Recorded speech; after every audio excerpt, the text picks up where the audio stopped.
What's up, people? Ready? We are going again on another one, and which is a bigger one, which is our match preview for the weekend. What a weekend! And it's an amazing weekend, which is full of drama, full of some stories, and I just say this was a very big one for me as a Manchester United fan, and it was very tricky, and I'm not happy at all with the type of business that this guy, my coach, is doing, and I don't know. So over to you, sir. What do you think? Tell us what's happening in the Premier League.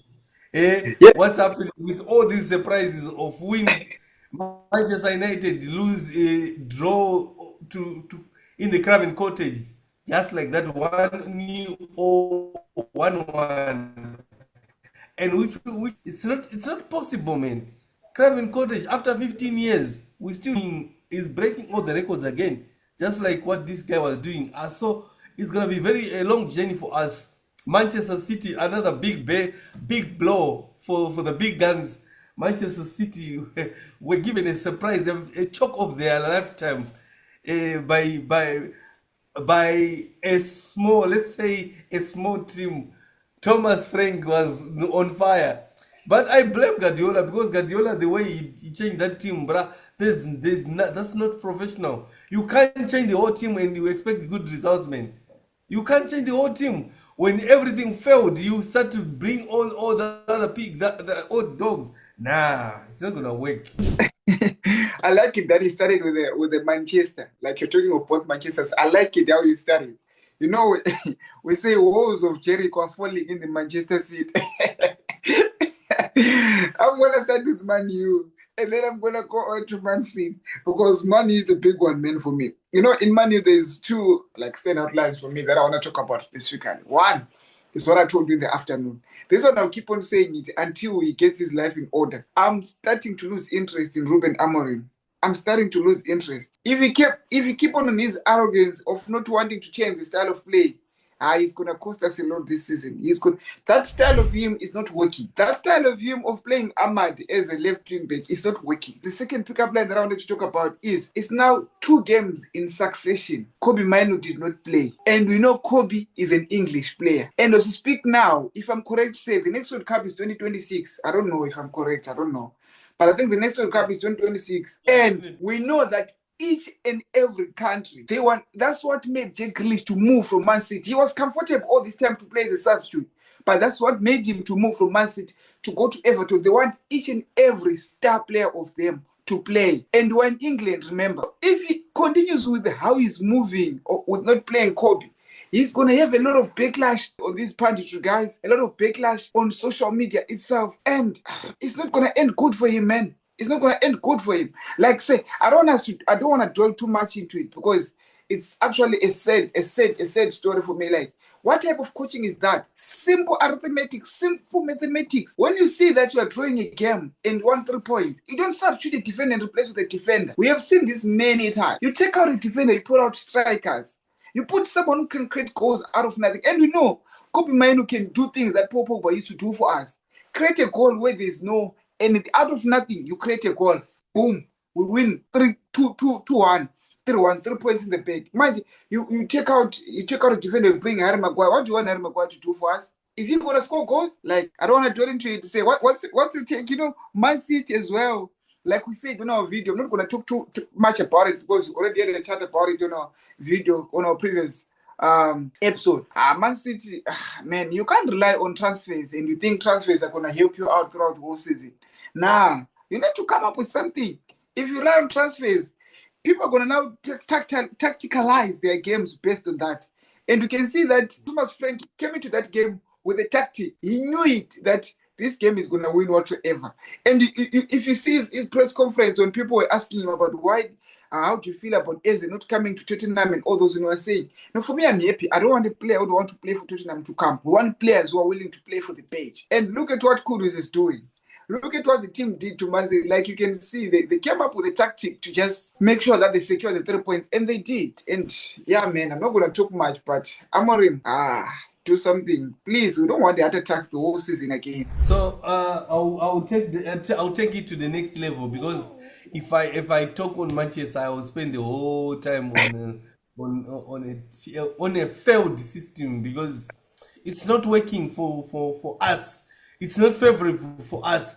Everybody knows it's not working, and Bruno Fernandes is not at this point. Bruno Fernandes, he must sit down and get back his momentum. We cannot play people because there is this elite who are untouchable. This is Manchester United. We watched this game before. Paul Scholes of Manchester, the best of the best. He used to sit on the bench. Tevez sit on the bench. Cristiano Ronaldo, Van Nistelrooy sit on the bench. Berbatov sit on the bench.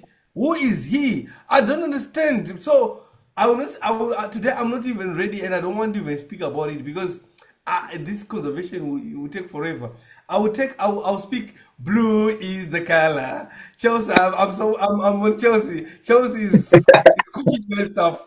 Blue is the color, and when I was listening to that song, blue is the color, and you really see what they did in the pitch. You really see the direction, even regardless of them having a lot of players that they are offloading, their dead woods, whatever that they're calling them. It's they good direction. They good direction. And you see Enzo Maresca, his first games were not straightforward. But right now you can really see this coach trying to play ABCD. You get my point. So you go to Manchester, you see a coach who finished 15. You bought a striker. You sit on the bench. What are you trying to prove? What are you trying to do? So it's part at London Stadium. It's useless. It's useless, bro. Like, who does that? How can you take out a player that is performing and leave a player that's not doing nothing? Bruno Fernandes and Brian Belmo did nothing on that game, and they should know that. I'm leaving it there. I'm not going forward. And again, the most surprise, Burnley managed to score 2 goals against the arch rivalry. It was a championship in the Premier League. A step forward and a step downwards. So it was Burnley and Sunderland. And Sunderland, with all the whatever that they did on the first game, it was kind of a big one for me. And because of Granit Xhaka, I was just vying for Sunderland to win the game. But anyway, it is what it is. And I was just watching Everton playing against Brighton.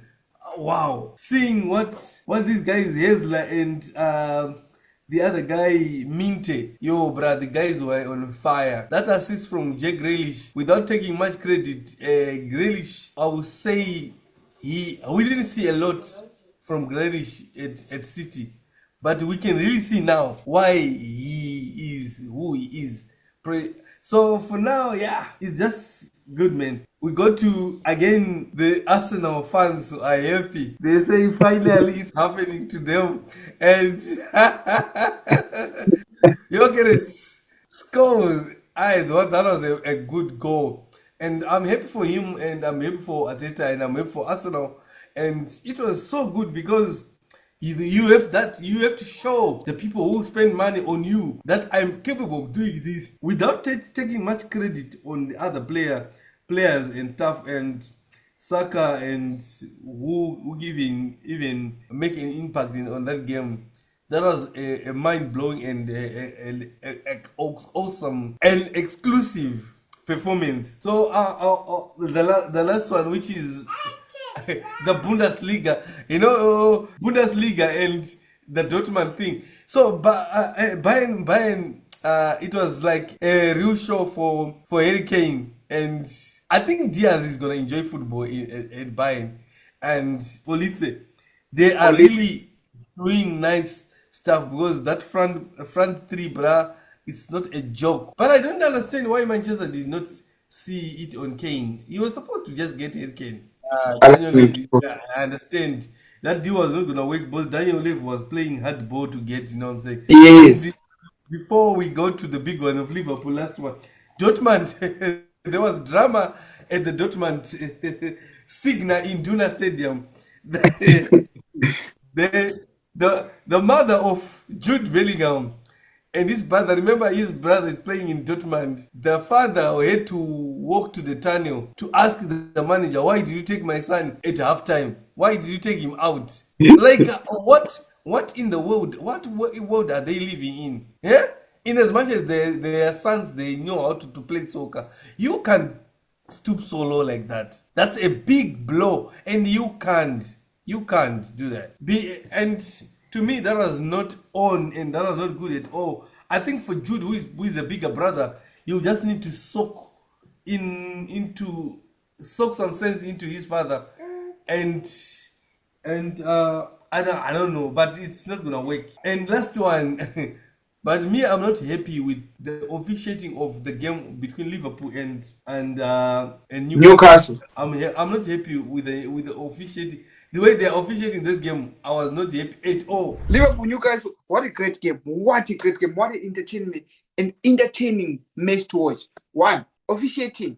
I agree with you 100%. Van Dijk did something to Gordon, which then led Gordon to come for Van Dijk. And when Van Yes, Dijk did something, he was supposed to get a yellow card because it was off the ball. It was off the exactly. ball. He was supposed to get a yellow card. And then they did not give no card. Now Gordon, he felt that pain, like no card, no what. He now came for him, and he wanted to destroy him. I could see that frustration. He wanted to You want destroy him very this badly. He was going for the ankle. He didn't catch it nicely, and then, of course, when you do that, revenge in football is a straight red card. You got red card after VAR, all those. Okay, cool stuff. We now go throughout the game. There's favoritism that was happening. Man, Liverpool was just being given other free kicks and all those that are necessary. This was not happening when it comes to Tottenham, and that's when you see that frustration from the captain when they give him a yellow card. He's so like, bro, the same thing is happening to Barnes here, and you're not giving anything. Like, oh, come on. But yeah, man, I'm not gonna take too much time. I wanna give you time to talk about it as well. So basically, for me, I'm saying the VAR, it's not consistent and it's not working. It only works for other people. It works for other people, which is very sad, because why did you introduce it in the first place? Because at the end of the day, we need to see the balance. What's the point of having VAR when it's not working, when it's not being used, fully utilized? Manchester United, the first game, they didn't even check, they didn't even bother. Gravenberg on today's match, he was supposed to get a red card because he did twice. He got a yellow card and he did foul 2 times. He himself, Gravenberg, he walked away lifting his hands like this. So it means, I'm sorry. If you see a player doing this, it means he knows something that he did. Something that he did. So I'm not happy at all. And the officiation, it's biased. It's biased because it could not work like that. Football is so supposed to be straightforward. Yeah, that was so bad because even Konat was supposed to get 2 yellows in that game that I saw that were direct, but they didn't give him. But hey, man, it is what it is. And at the end of the day, Liverpool ended up winning 3-2, which was so sad for me because when Newcastle had that vibe of like, we're coming for it now. That's when that young man destroyed them with a banger going to the side netting.